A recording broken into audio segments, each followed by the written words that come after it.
Assalamualaikum warahmatullahi wabarakatuh.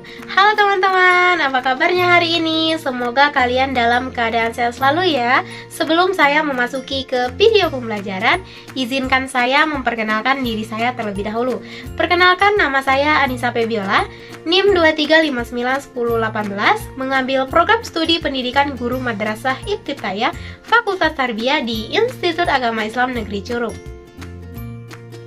Dengan adanya video pembelajaran ini diajukan untuk memenuhi tugas ujian akhir semester mata kuliah Ilmu Pengetahuan Alam yang dibimbing oleh Ibu dosen Yosi Yuliza MPD. Pada kesempatan pada hari ini saya akan membahas tentang bab 3 topik A yang berjudul bagian-bagian tumbuh-tumbuhan. Oke, langsung saja kita mulai video pembelajarannya. Selamat menyaksikan.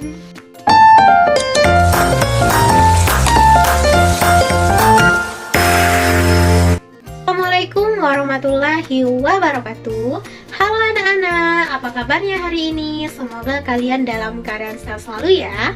Hari ini Ibu Anissa akan membahas tentang bab 3 topik A yang berjudul bagian-bagian tumbuh-tumbuhan. Sebelum memasuki pembelajaran, dimohon untuk ketua kelas memimpin doa terlebih dahulu. Siapa ketua kelasnya di sini? Oke, silakan Wahyu pimpin doanya. Terima kasih kepada Wahyu telah memimpin doanya. Sekarang Ibu mau absen terlebih dahulu ya. Apakah hari ini ada yang tidak masuk? Kenapa Putri keterangannya? Oh, Putri sakit. Ya, kita doakan semoga Putri cepat sembuh ya. Ada lagi yang tidak masuk? Oke, cuman Putri sendiri? Ya. Oke anak-anak, sebelum Ibu memasuki ke pembelajaran, Ibu mau nanya nih kepada anak-anak Ibu, apa saja sih tumbuhan yang hidup di sekitaran rumah kalian? Ada yang tahu? Ya, kepada Rangga silakan, apa saja? Ya betul ya, pastinya ada pohon seperti yang disebutkan oleh Rangga tadi. Ada pohon jambu, pohon mangga, pohon pisang. Ada lagi? Ya, kepada Susi, ada apa di sekitaran rumahnya? Ya, ada bunga, betul. Ada lagi? Ya, nggak ada ya, cuman itu yang adanya. Oke. Nah, Ibu mau nanya lagi nih kepada anak-anak Ibu, apa saja sih bagian-bagian dari tumbuhan tersebut yang disebuti oleh Rangga dan Susi tadi? Bagiannya apa saja? Ada yang tahu? Ya, kepada Wawan, apa aja? Ya, betul. Pastinya ada batang, daun, bunga, buah, dan akar. Oke, tepuk tangan untuk kita semua. Oke anak-anak, jadi hari ini kita akan belajar tentang bagian-bagian pada tumbuh-tumbuhan. Nah, sebelum Ibu memasuki ke pembelajaran, ada baiknya kita melakukan ice breaking terlebih dahulu. Ice breakingnya kita bernyanyi yang berjudul bagian-bagian pada tumbuh-tumbuhan. Ayo kawan, kita sebutkan keenam bagian tumbuh-tumbuhan. Pertama akar, kedua batang, ketiga daun, keempat bunga. Terus apa? Kelima apa? Kelima buah, keenam biji. Ingat selalu, itu bagian tumbuh-tumbuhan. Oke anak-anak, jadi adapun tujuan pembelajaran kita pada hari ini yaitu yang pertama, peserta didik mampu mengetahui apa saja sih bagian-bagian dari tumbuh-tumbuhan, dan yang kedua, peserta didik itu mampu mengetahui apa saja fungsi dari bagian-bagian pada tumbuhan-tumbuhan tersebut. Oke anak-anak, jadi hari ini kita akan belajar tentang bagian-bagian pada tumbuhan dan apa saja sih fungsi-fungsi dari bagian-bagian pada tumbuhan tersebut. Nah, yang pertama tadi ada batang. Batang adalah tempat tumbuhnya ranting.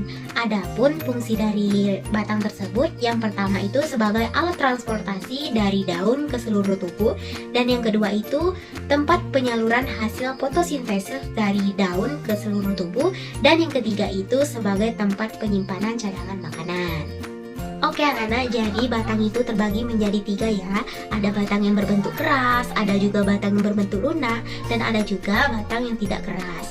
Nah, apa saja sih contoh-contoh dari ketiga batang tersebut? Nah, yang pertama itu ada batang yang berbentuk keras. Contohnya seperti batang beringin, batang mangga, dan batang cemara.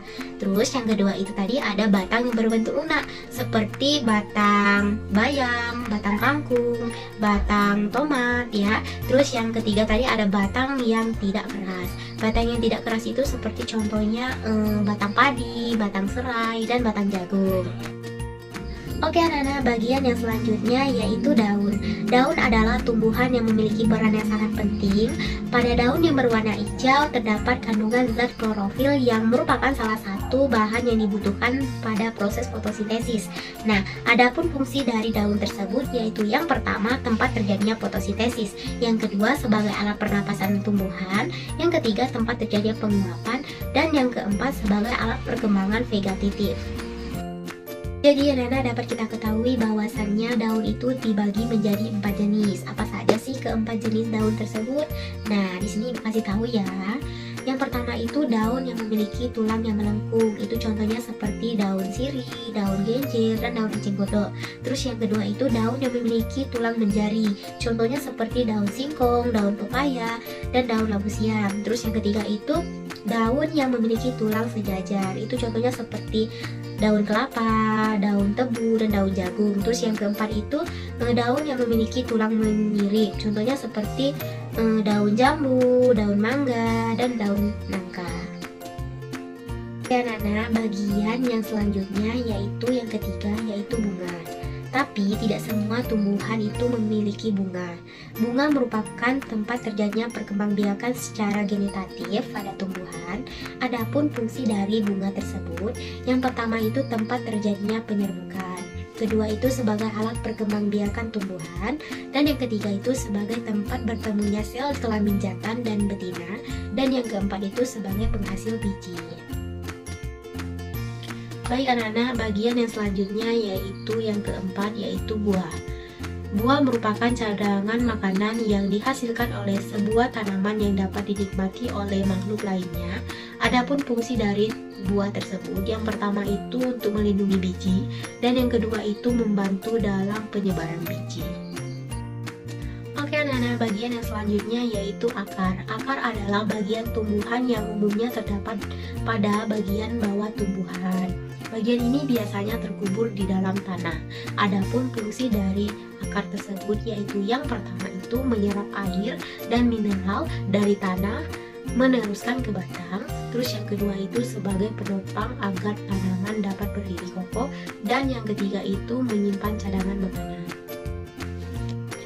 Jadi anak-anak dapat kita ketahui bahwasannya akar itu dibagi menjadi 2 jenis, yaitu akar serabut dan akar tunggal. Nah, apa saja sih contoh-contoh dari kedua jenis akar tersebut? Nah, yang pertama itu ada akar serabut. Apa saja sih contohnya? Yang pertama itu pohon jagung, pohon padi, dan pohon tebu. Terus pada akar tunggal itu contohnya seperti pohon jambu, terus pohon jeruk, dan wortel. Jadi anak-anak, ibu harap kalian semuanya paham ya tentang pembelajaran kita pada hari ini yang berjudul tentang bagian-bagian tumbuhan.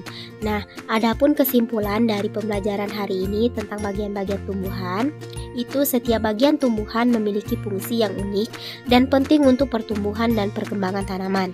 Bagian-bagian tumbuhan tersebut ialah yang pertama tadi bunga, di mana bunga itu berfungsi untuk tempat penyerbukan dan perkembangan genetatif. Yang kedua itu ada buah, di mana fungsi buah itu melindungi biji, membantu penyebaran biji dan sumber makanan. Yang ketiga itu ada akar, di mana fungsi akar itu menyerap air dan mineral, menopang tanaman dan menyiap cadangan makanan. Dan yang keempat itu ada daun, di mana daun itu berfungsi untuk tempat fotosintesis, pernapasan, penguapan, dan perkembangan vegetatif.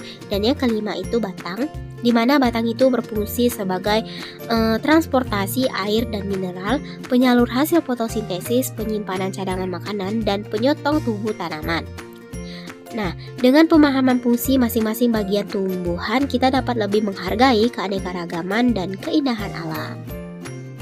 Jadi, anak-anak, Ibu harap video pembelajaran ini bermanfaat untuk kita semua. Walaupun masih banyak kekurangan dalam video ini, Ibu mohon maaf. Dengan Allah pun kita sama-sama meminta ampun. Mungkin sampai sini saja pertemuan kita pada hari ini. Ibu akhiri. Wassalamualaikum warahmatullahi wabarakatuh.